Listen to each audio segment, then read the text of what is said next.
이스탄불에 가면 관광 명소로 톱카프라고 하는 궁전이 있습니다. 오스만 제국의 아주 거대한 도시였습니다. 이 톱카프 궁전에는 오스만 제국의 제1보물이 숨어 있습니다. 오스만 제국의 보물 중에 최고 보물 중에 하나가 거기에 보존되어 있습니다. 저는 그 코앞까지 갔다가 사람들이 너무 많이 기다려서 그것을 보고 오면 1시간 이상이 그냥 지나갈 것 같아서 보지를 못하고 돌아왔는데 그 보물 중에 하나를 제가 여러분에게 대신 그림으로 보여드리겠습니다. 이것은 다이아몬드입니다.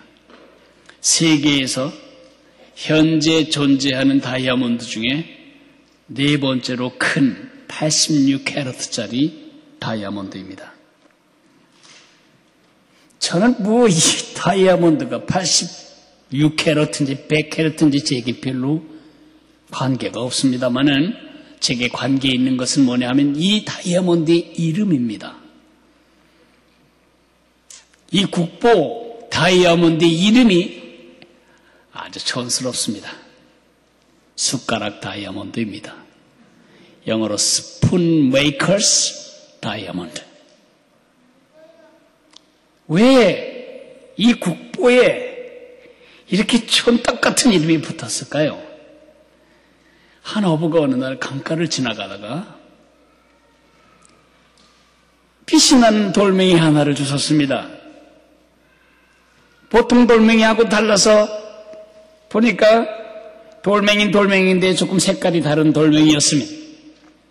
주머니에 넣고 며칠을 만지작거리며 다니다가 혹시 이게 보석이 아닐까 생각이 들어서 시내 보석상에를 들렸습니다. 보석 전문가가 한번 보더니 놓고 말했습니다. 유리 조각이군요. 당신 여기까지 걸어온 품삯이라도 하려면 넣고 가고 아니면 그냥 가져가세요. 얼마나 쳐줄 건데요. 그래서 보석 가게 주인이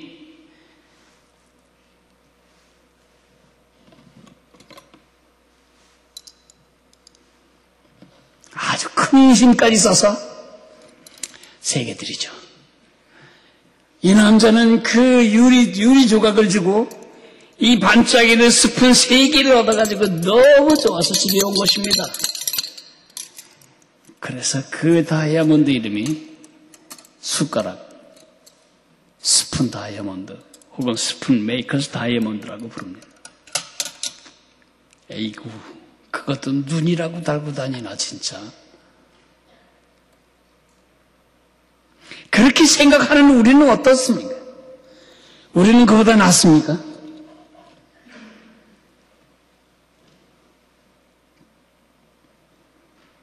자기 배로 낳지 않은 전처의 딸을 발로 얼마나 짓밟았는지 장이 파열이 되고 아이가 죽었습니다.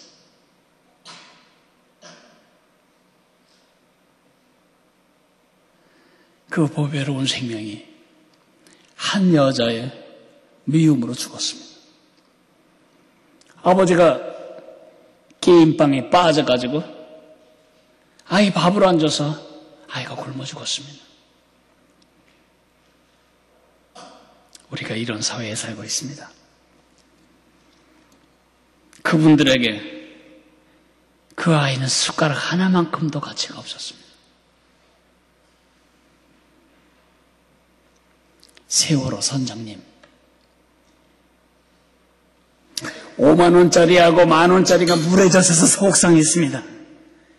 그 5만원짜리 만원짜리를 말리고 있을 동안 400명이 넘는 승객들이 지금 물속에 젖고 있습니다. 그 선장님에게 그 보배로운 우리의 다음 자녀들과 승객들은 500원짜리 5만 원짜리 숟가락 하나만큼도 안 되는 것입니다.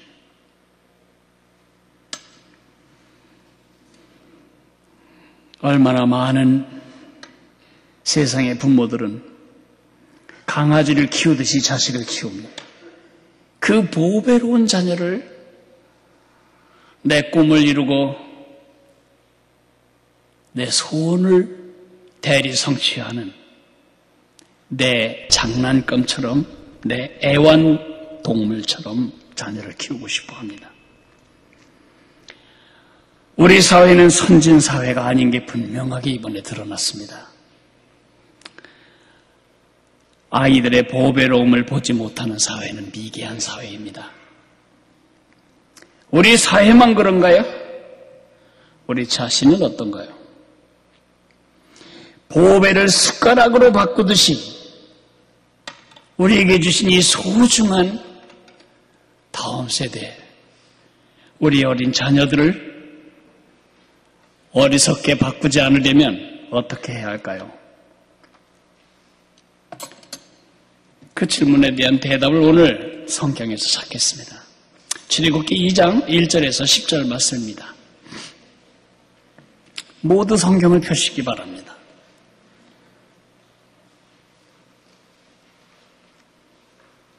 우리의 모든 생각과 삶의 표준은 성경이기 때문에 저는 설교를 듣고 가지 말고 하나님의 말씀을 듣고 가기를 바랍니다. 1절에서 10절까지를 한 절씩 나눠 읽겠습니다. 레위 가족 중 한 사람이 가서 레위 여자에게 장가들어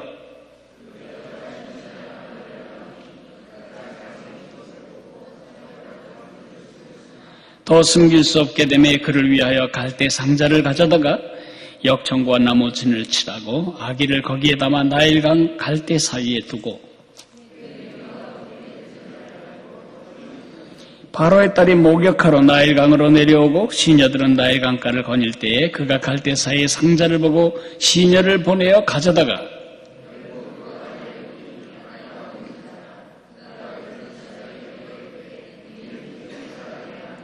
그의 누이가 바로의 딸에게 이르되 내가 가서 당신을 위하여 히브리 여인 중에서 유모를 불러다가 이 아기에게 젖을 먹이게 하리이까?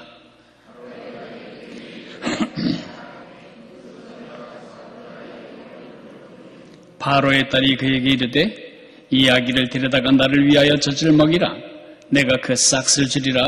여인이 아기를 데려다가 젖을 먹이더니 그 아기가 자라매 바로의 딸에게로 데려가니 그가 그의 아들이 되니라. 그가 그의 이름을 모세라 하여 이르되 이는 내가 그를 물에서 건져내었습니다 하였더라. 아멘. 여러분이 교회를 몇 년 다니셨으면 모세의 이야기를 아주 익숙하게 들으셨을 것입니다. 야곱의 가족 70명이 이집트에 내려갔지요. 약 400년이 흐릅니다. 약 400년 후에는 요셉의 기여와 요셉의 공로를 인정하지 않는 다른 시각으로 이스라엘 백성들을 생각하는 새 바로가 나타났고 이 바로는 계속해서 늘어가는 이스라엘 민족의 숫자를 늘리지 않고 그들이 컨트롤할 수 있는 사이즈로 유지하기 위하여 사나 제한 정책을 씁니다. 아침부터 저녁까지 일을 시킵니다. 그럴수록 이스라엘 사람의 숫자가 늘어납니다. 산파를 시켜서 딸이면 살려두고 아들이면 죽여버리라고 말하지만 산파들은 하나님을 경외해서 그렇게 하지 않습니다. 그 일이 안 되자 이스라엘의 모든 가정에서 남자아이를 낳게 되면 나일강에 던져서 악어밥이 되게 하도록 법령을 공포합니다. 이 어려운 때에 정말 이 어려운 때에 태어난 한 아기가 있었습니다. 이 아기가 바로 우리가 알게 되는 모세입니다. 그런데 그 어머니는 이 아기를 볼 때 이 아이에게서 something special, 이 아이가 잘 잘생긴 것을 보게 됩니다. 그래서 이 아이를 3개월 동안 집에서 숨기어 키웁니다. 100일 정도 될 때 아이 울음소리가 얼마나 큰지 여러분 다 아시죠? 갓난아기는 절대로 비밀을 지키지 않습니다. 아무 때나 울어댑니다.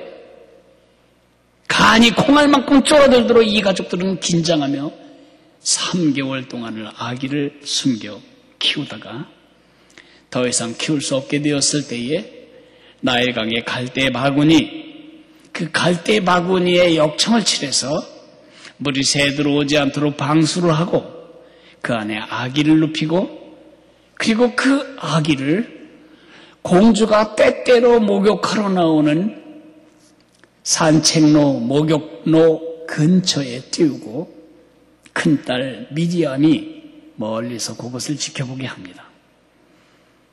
그때 공주가 그리로 가다가 때마침 울어대는 이 아가의 울음소리를 듣고 너무 마음이 안타까워서 이 아기를 건져다가 보고 긍휼히 여깁니다.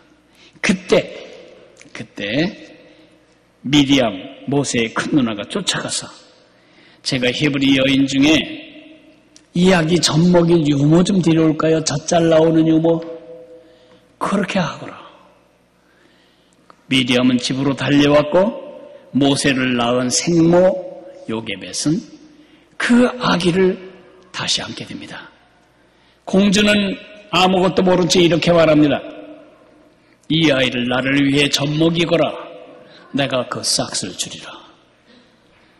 그래서 이제는 울음소리 신경 쓰지 아니하고 국비로 이 아기를 키우게 됩니다. 젖을 뗄 때까지가 4년이 걸릴지 5년이 걸릴지 모르겠지만 그 후에 모세가 왕궁에 갑니다. 그러나 이 어머니 젖을 얻어먹으며 그 유아기에 배웠던 여호와 하나님에 대한 믿음, 자기 민족에 대한 정체성, 그들에 대한 아픔, 이것에 대한 깊은 자기 소명감이 모세의 한평생을 가져가게 됩니다. 오늘 그런 이야기를 오늘 본문에서 읽으셨습니다. 어떻게 이 아무것도 아닌 여자, 재산도 없고 권리도 없고 자리도 없고 지위도 없고 아무것도 없는 노예 여자는 왕의 주상 같은 명령을 거역할 용기를 갖게 되었을까요? 어떻게 아이를 그냥 던지지 아니하고 어차피 죽을 거 빨리 가라 그렇게 하지 않고 바구니에 역청치를 칠해서 배를 만들고 거기에 아기를 담아 띄우고 자기 딸을 망보게 하고 타이밍을 놓고 주님께 기도하는 이러한 지혜를 갖게 되었을까요? 어떻게 이 여자는 평생 대학원까지 가르쳐도 서지 못하는 인격이 많은데 어떻게 이 여자는 그 젖먹이는 짧은 기간 동안에 한 사람의 의식과 한 사람의 삶의 좌표를 정확하게 세워서 애굽이라는 세상 속에 들여보낼 수가 있었을까요? 그런 열정의 비밀은 무엇이며 그런 지혜의 비밀은 무엇일까요? 눈입니다. 눈. 어떤 눈이냐? 그 눈 때문에 여러분과 제가 지금 이 자리에 있는 것입니다. 어떤 눈일까요? 모든 어머니는 다 자식이 보배롭습니다. 내가 여러분에게 여러분이 입을 벌려 대답하지 않아도 알 수 있는 질문 하나 하겠습니다. 어머니 여러분, 이 세상의 모든 아들 중에 가장 멋진 아들은 누구 아들이죠? 내 아들이죠. 아버지 여러분, 이 세상의 모든 딸들 중에 가장 예쁜 딸은 누구 딸이죠? 내 딸이죠. 지금 요게벳은 그런 차원의 본능적인 감정적인 그러한 보배로움을 보았다는 뜻이 아닙니다. 출애굽기 2장 2절에는 그가 잘생긴 것을 보고 이렇게 번역하니까 모든 부모가 다 그렇지 이렇게 넘어갈까봐 제가 다른 번역본을 조금 몇 개 들이대겠습니다. NIV 성경은 He was no ordinary child. 그 아가는 평범한 아이가 아니었음을 인식하고, 스데반 집사님은 사도행전 7장 20절에서 그 아기가 하나님 보시기에 아름다운지라, 그냥 내 새끼니까 아름다운 게 아니고 내가 그 뱃속에 넣고 죽을 고생하고 입도 타고 목숨 걸고 태어나게 했기 때문에 소중한 것이 아니고 하나님 보시기에 아름다운 무언가 영적인 아름다움이 이 아이에게 있는 것을 감지하고 그렇게 번역했고요. 메시지 성경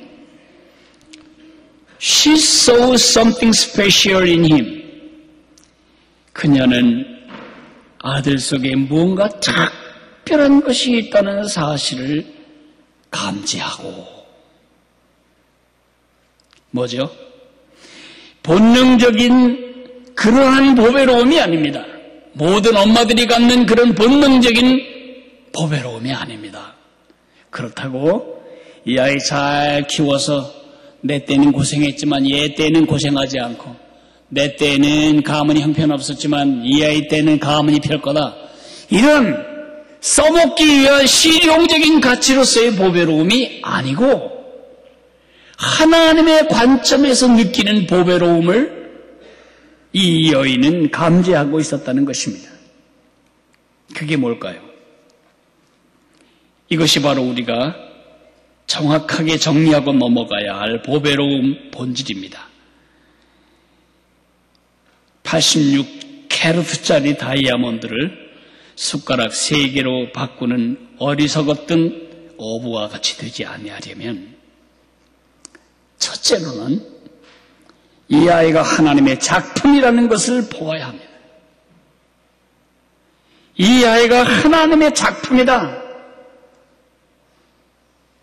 얼마나 예쁜지. 이 아이가 하나님의 작품이다.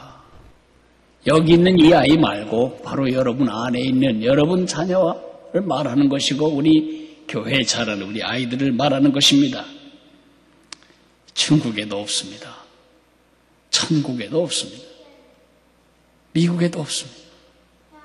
이전에도 없었고 이후에도 없을 것입니다. 딱 하나, 온 우주, 온 역사에 딱 하나밖에 없는 특별한 작품입니다. 제품이 아닙니다. 거푸집에 놓고 계속 부으면 만들어지는 똑같은 제품이 아니고 하나하나 개성이 있고 생김새가 다르고 기질이 다르고 취향이 다르고 DNA가 다른 아주 특별한 작품입니다. 여러분 자녀들은 명품 신발을 신기지 않아도 명품이고 명품 옷을 걸치지 않아도 명품입니다. 그렇게 믿으십니까? 그 특별한 아이를 보통 아이로 키우고 싶은 게 우리들의 열망인 것이 우리 어리석음이란 뜻이죠. 왜 우리 아이가 옆집 아이처럼 자라야 합니까? 왜 우리 아이가 우리 교육부 공무원들이 긋는 대로 자라가야 됩니까? 왜 우리 아이가 세상이 요구하는 삶을 살아야 됩니까? 왜 우리 아이가 세상이 박수 쳐주는 그런 삶을 향해 낭비되어야 합니까? 딱 하나밖에 없는 하나님의 작품을 낭비한다는 것. 특별한 아이를 보통 아이로 인식하는 순간부터 여러분의 자녀는 숟가락과 바뀌게 됩니다. 두 번째, 아이를 하나님의 보배로움이 발휘될 그런 아이로 키우기를 원한다면 이 아이가 하나님의 소유라는 것을 인식하고 늘 인정해야 합니다. 이 아이는 하나님의 소유다. 나를 통해서 온 것이 사실입니다. 내 배 아파서 낳았던 것도 부인하지 않습니다. 아이 때문에 구토하고 임신 중에 고생한 거, 그거 절대 작게 말하고 싶지 않습니다. 나를 통해 왔을지라도 이 아이들은 내 것이 아닙니다. 여러분이 그 아이의 콧구멍을 봤습니까? 눈 쌍꺼풀을 디자인했습니까? DNA를 여러분이 설치하셨습니까? 우리가 한 일이라곤 사랑하고 잠잔 것과 아기가 태어나고 아이가 자라고 할 때 필요한 도움을 주었을 뿐입니다. 이 아이가 하나님의 소유다. 그 말은 여러분이 이 땅에서 위탁받은 모든 책임과 지위와 명예와 여러분의 정체성 중에 가장 중요한 것은 이 하나님의 보물을 위탁받았다는 것입니다. 조심해야 합니다. 무리하게 하면 안 됩니다. 아이를 발로 배를 짓밟는 일은 아이를 밟은 게 아니고 그를 지으신 하나님을 짓밟은 것입니다.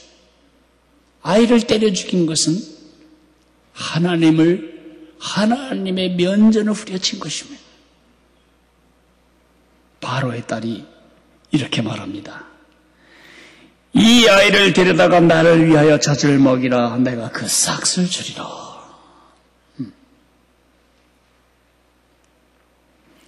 똑같은 아이였는데 이젠 이웃 사람들이 건들지도 못합니다. 누구의 아들입니까? 바로의 공주의, 바로의 딸의 아들입니다. 왕통의 지금 신분을 가진 아가입니다.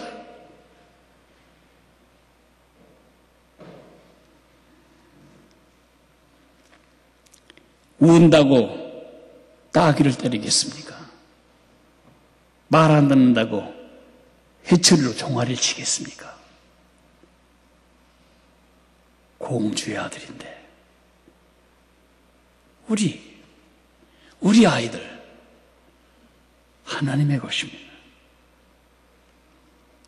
하나님이 우리에게 젖먹이라고 위탁해 주신, 맡겨주신 우리의 책임입니다.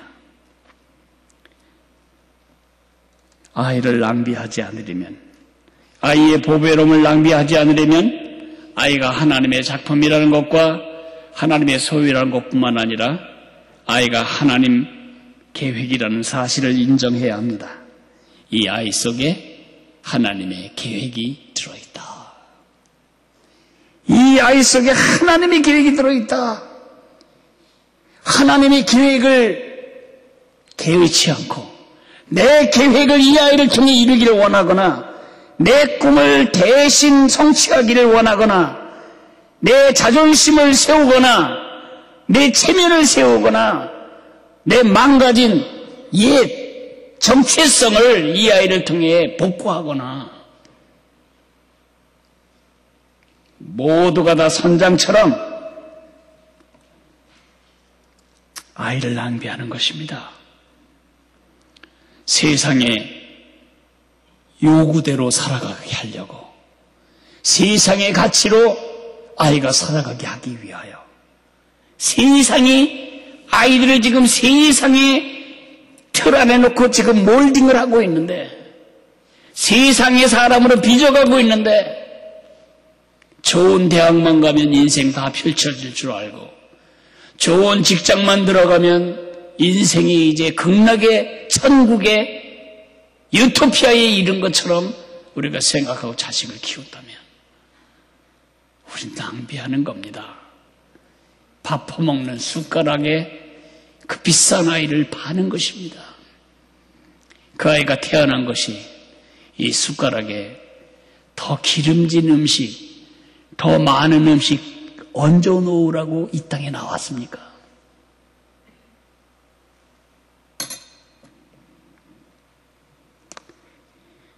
요게벳은 노예 부인이었지만 그런 요게벳은 이 아가 속에 이스라엘의 구원이 있고 이스라엘의 소망이 있다는 사실을 보지는 못했어도 뭔가 하나님의 계획이 있다는 사실을 알았습니다. 저는 여러분은 두렵지 않습니다. 여러분은 누군지 제가 알 것 같습니다. 아이들은 두렵습니다.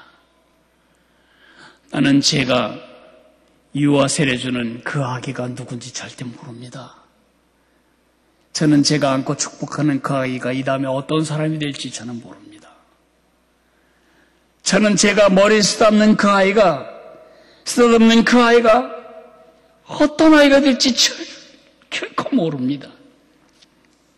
어머니 여러분, 여러분이 기저귀 갈아채우는 그 아이가 어떤 아이가 될지 여러분이 알고 계십니까?